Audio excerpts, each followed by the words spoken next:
नमस्कार, आप देख रहे हैं एसबीटी न्यूज और पेश है इस वक्त व्यापार उद्योग की बड़ी खबरें।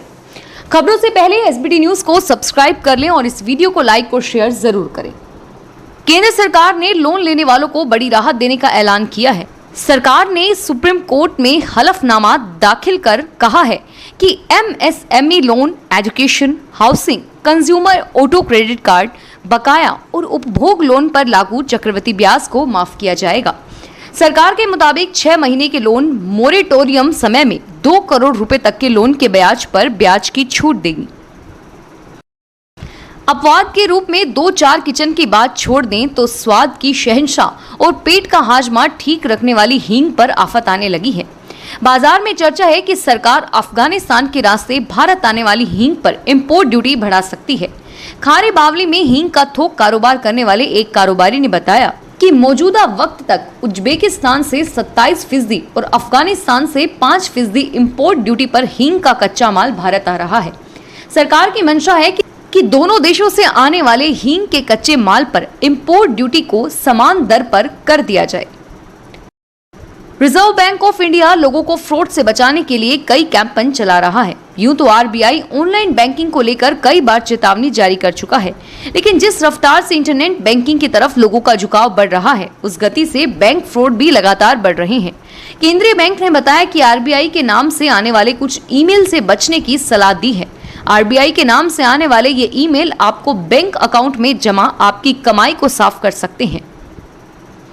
केंद्र सरकार की नीतियों के विरोध में ट्रेड यूनियनों ने देशव्यापी हड़ताल का आह्वान किया है। 10 केंद्रीय श्रमिक संगठनों और उनके सहयोगी संगठनों की घोषणा के अनुसार हड़ताल पर जाने का निर्णय 2 अक्टूबर को कामगारों के ऑनलाइन राष्ट्रीय सम्मेलन में किया गया। इसमें कहा गया है कि सरकार की जन विरोधी, कर्मचारी विरोधी, किसान विरोधी और राष्ट्र विरोधी नीतियों के खिलाफ संयुक्त संघर्ष को तेज करने और 26 नवंबर को देशव्यापी आम हड़ताल को सफल बनाने का आह्वान किया गया है। कोरोना महामारी संकट के बीच आम आदमी को महंगाई भी लगातार सता रही है, लेकिन अगले 2-3 महीने में इससे राहत मिल सकती है, क्योंकि अंतर्राष्ट्रीय स्तर पर कच्चे तेल के दाम बीते एक हफ्ते के दौरान 8% तक लुढ़क गए हैं। मौजूदा स्तर से अगर क्रूड में 20% की कमी आती है तो पेट्रोल और डीजल में 5% की कमी की जा सकती है। लिहाजा पेट्रोल और डीजल 2.5 से 3 रुपए प्रति लीटर तक सस्ता हो सकता है। केंद्र सरकार ने नए मोटर व्हीकल रूल्स 1 अक्टूबर 2020 से लागू कर दिए हैं और इसके तहत लोगों को आरसी, इंश्योरेंस और ड्राइविंग लाइसेंस जैसे अहम डॉक्यूमेंट्स को साथ लेकर चलने के झंझट से निजात दी गई है।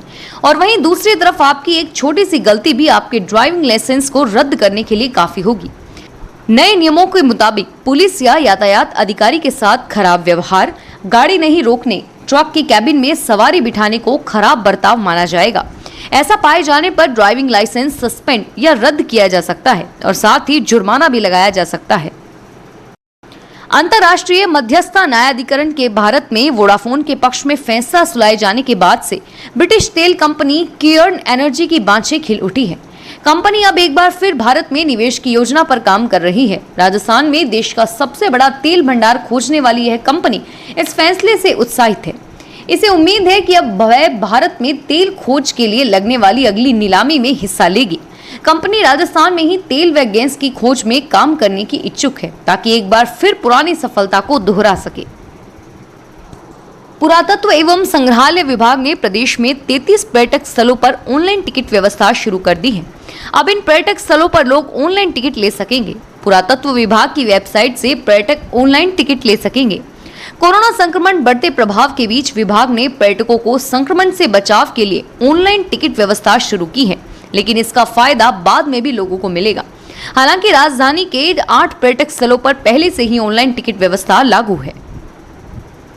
कोरोना और लॉकडाउन के वक्त जब सभी काम धंधे एकदम से बंद थे या जरूरी सामान थोड़ा बहुत सप्लाई किया जा रहा था, ऐसे वक्त में साइड लाइन समझे जाने वाले पोस्ट ऑफिस ने बीते 6 महीनों में करोड़ों रुपए की कमाई की है, वह भी आम संतरा और लीची कॉफी से। अब आप कहेंगे कि चिट्ठियां इधर से उधर करने वाले पोस्ट ऑफिस का आम संतरे से क्या लेना देना, तो आपको बता देते हैं कि जब ट्रकों के पहिए थमे हुए थे तब पोस्ट ऑफिस की गाड़ियां ऐसे कई जरूरी सामान को देश के 75 शहरों में पहुंचा रही थी। लोकसभा में एक सवाल के जवाब में जानकारी देते हुए संचार राज्य मंत्री संजय धोत्रे ने बताया कि कोरोना और लॉकडाउन के दौरान पोस्ट ऑफिस को जरूरी सामान की सप्लाई की जिम्मेदारी दी गई थी, जिसे देखते हुए पोस्ट ऑफिस ने 24 अप्रैल से देश के 75 महत्वपूर्ण शहरों को जोड़ने वाले 56 नेशनल हाईवे पर एक नेटवर्क तैयार कर प्लान बनाया गया। इस प्लान में राज्यों के भी 266 मुख्य मार्गों को जोड़ा गया और इस नेटवर्क पर पोस्ट ऑफिस की गाड़ियां करीब 25,000 किलोमीटर तक दौड़ी। फिलहाल इस बुलेटिन में इतना ही और फिर हाजिर होंगे तमाम बड़ी खबरों के साथ। एसबीटी न्यूज के वीडियो देखने के लिए हमारे चैनल को सब्सक्राइब करें और नोटिफिकेशन पाने के लिए बेल आइकन पर क्लिक करें। धन्यवाद।